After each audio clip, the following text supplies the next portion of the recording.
They came in fast, way too fast. 3 Iranian boats loaded with guns and guts charged straight toward a U.S. Navy ship cruising the Persian Gulf. No warning, no backing off, just pure aggression at 50 knots. What they didn't know was that the ship that they were charging at wasn't just some unarmed supply vessel, it was a warship. And in less than a minute, the tone changed from intimidation to survival. Because when the U.S. Navy sees a threat that close, that fast, there's no time to negotiate. They gave warnings, they gave chances, then they gave lead. This wasn't the first time Iran tried this kind of stunt. But this time they didn't just mess with the U.S. Navy. They messed with the wrong crew on the wrong day with the wrong ship. And what happened next sent a message loud and clear across the entire Persian Gulf. The warning came once, then again, still the Iranian boat kept coming. In February of 2025, on a quiet day in the Persian Gulf, a U.S. Navy warship and a U.S. Coast Guard cutter were on routine patrol. Standard stuff in one of the world's most watched waterways. But nothing's ever truly routine here. Not with the Iranian Revolutionary Guard's fast attack boats always lurking. 3 of them appeared on radar. Small targets, fast, moving erratically. Within minutes, they were within visual range. Low to the water, armored hulls, and twin engines kicking up rooster tails. These weren't just curious fishermen, they were armed boats heading straight for American steel. From the bridge, the call went out. Hailing Iranian vessels, alter course immediately. No reply. The Navy crew switched to short-range channels. Still no response. The tension on board shifted. Boots hit the deck and gunners moved to stations. And behind the scenes, radar operators locked in, tracking every inch of movement. At this point, they'd closed to within 200 yards. That's close. Too damn close. The U.S.'s rules of engagement are crystal clear. If a vessel shows hostile intent and closes inside threat range, the ship has the right to defend itself. But the Navy doesn't fire first, not unless it has to. Instead, the ship fired warning flares, bright red streaks across the sky, meant to say one thing: back off! The Iranian boats didn't flinch. They split formation, 2 veered toward the Coast Guard cutter. The 3rd stayed locked onto the Navy ship's bow. Speeds jumped, and it was a textbook swarm tactic, one used before by Iran to intimidate or test U.S. responses. Except this time, they didn't get a pass. Gunners, warning shots, starboard. In one smooth motion, a .50 caliber machine gun roared to life. Chopped burst splashed just ahead of the lead boat. Precision warning, not random fire. That changed everything. The Iranian boats cut their engines. One pivoted away sharply, trailing wake. The others slowed to idle. For the first time, comms crackled to life. Broken English, stressed voices, but it was too late for games. Because now the Navy ship had them cold. Visually locked, range confirmed, weapons trained. The Navy didn't escalate. It didn't need to. Because this wasn't just about a firefight, it was about control. And every sailor on board knew one thing. The only reason those fast boats were still floating was because the U.S. Navy chose restraint, not because they posed a real threat.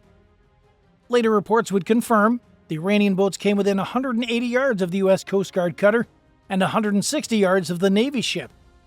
That's closer than you ever want an armed vessel to be, especially in a region where mistakes can turn deadly in seconds. This incident didn't end with explosions, it ended with a message. Because every move was recorded, every warning logged, every shot documented. And back at 5th Fleet HQ in Bahrain, commanders saw it all live. They saw discipline under pressure, calm under provocation, and a clear demonstration that the U.S. Navy doesn't back down. But it also doesn't shoot unless it has to. Still, there's no question. If those boats had come just a few feet closer, this would have been a different story. The kind where warning shots turn into the real thing. And here's the wild part. This wasn't even the first time something like this happened. Iran's fast attack boats have been buzzing American ships for years. Sometimes they back off, sometimes they don't. But in 2025, they tried their luck again, and nearly triggered a response they couldn't walk away from. Here's a question for you now. Why do you think Iran keeps testing the US Navy like this? Is it strategy or just stupidity? Let me know in the comments. Because the next time they get this close, there might not be warning shots. So how do you deal with 3 hostile boats charging at full speed? With calm, with training, and with rules. The US Navy doesn't panic when fast boats show up. They've seen it all before, especially in the Persian Gulf. But that doesn't mean that they treat it lightly. Every move is calculated, every action has a protocol. Here's how it works. First comes visual identification. Drones, optics, radar, all confirm what the ship is dealing with. Then comes verbal contact. The crew uses marine radio channels to warn off approaching craft. It's clear and formal. Alter your course, do not approach further. If that fails, non-lethal warnings come next.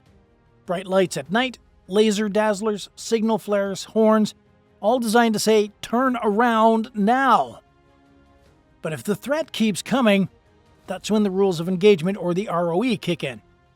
These aren't loose guidelines, they're strict protocols built on international law and years of experience in high-tension zones. For U.S. forces, deadly force is always a last resort.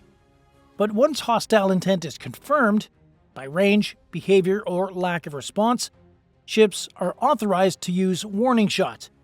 And those aren't fired blindly either. Every burst is aimed to miss on purpose, to show control, and to send a final message. In the 2025 incident, the gunners executed that perfectly.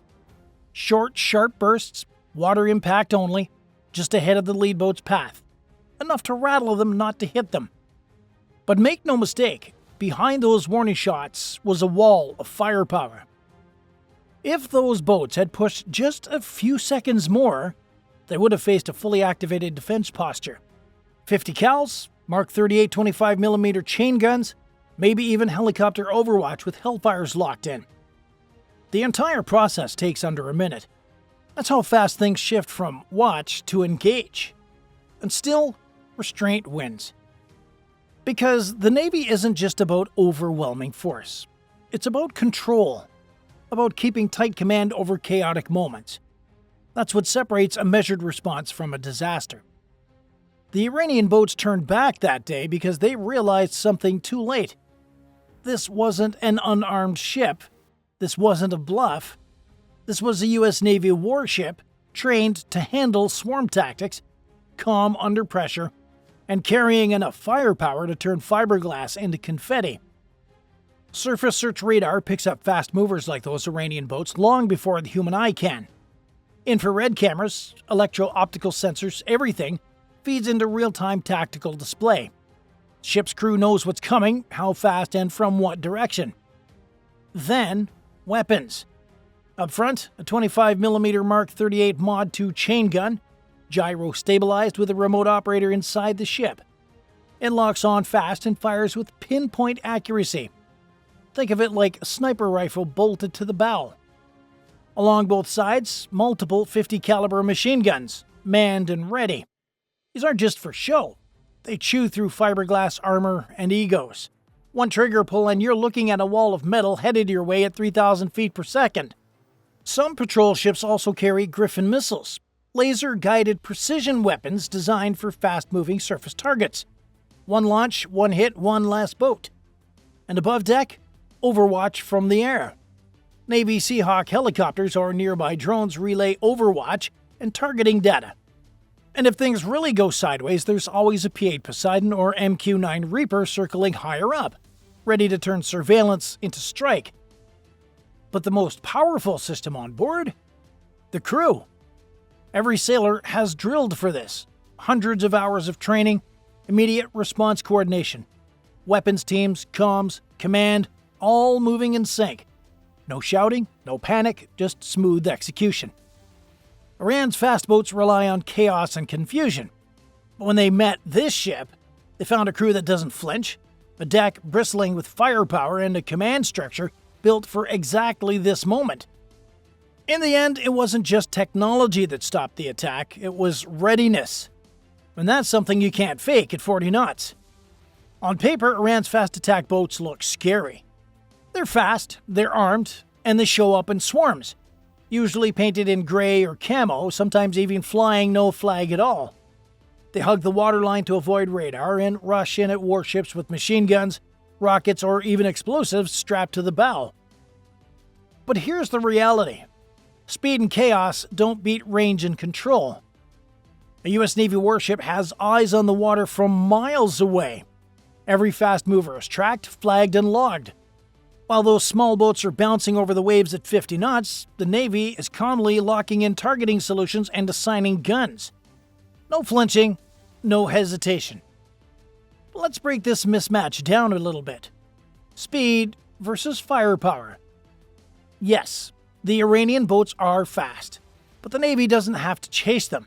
They just have to wait until they get close enough, and then they open up with weapons designed to stop missiles. A 50 cal can punch through a speeding hull like paper. A 25mm burst can snap a boat in half.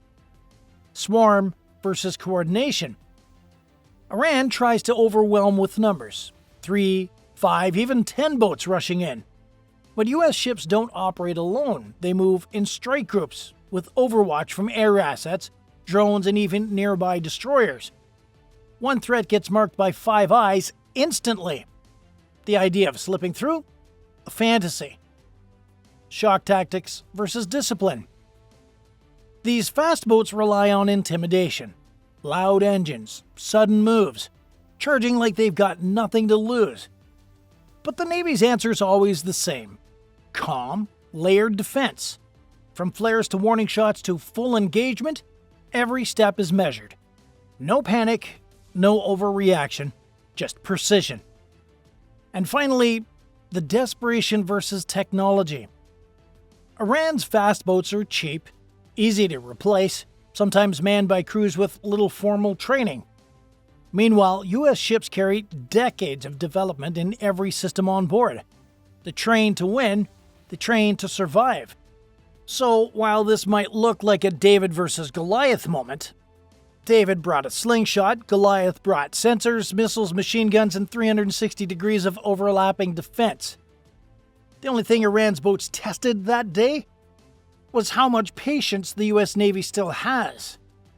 Now let's talk about how close this actually came to getting ugly. Because if those Iranian fast boats had pushed just a little further, say 100 yards closer, things could have gone from tense to combat in seconds. Here's what that looks like. First, the bridge would call hostile intent confirmed. That phrase triggers a cascade. Gunners switch from warning shots to direct fire. The 50 cals don't aim near the hull, they aim at it. The Mk-38 chain gun doesn't hesitate. It fires armor-piercing rounds that would slice straight through a fiberglass boat. At the same time, nearby aircraft, like Navy Seahawks or drones, well, they would pivot to support. Target locks, data uplinks, maybe even permission to fire a Griffin missile if the threat profile fits. The result? A swarm of fast boats becomes floating debris in under 30 seconds. But that's just the local damage. Now, zoom out. Iran would most certainly respond with propaganda. State media would flood the region with accusations of aggression and provocation. Western media would light up. Headlines, outrage, debates. And back at U.S. Central Command, things would shift fast. Force posture changes, alert levels rise, air assets repositioned. A regional flashpoint born from seconds of miscalculation. That's why the U.S. Navy trained so hard on rules of engagement. One wrong turn, one engine surge too many, one missed warning shot. And suddenly you're not watching a standoff, you're watching a war begin, 5 miles off the coast of Iran. They came in hot. They thought they could intimidate. But in less than a minute, they learned what happens when you challenge a warship with real teeth. Those 3 Iranian fast boats got damn lucky. They met a crew that followed the rules, held the line, and stayed cool under pressure. But had they pushed just a few feet further, they wouldn't have sailed away. They'd have been pulled from the water in pieces. And that's the point. In places like the Persian Gulf, it's not about size, it's about judgment.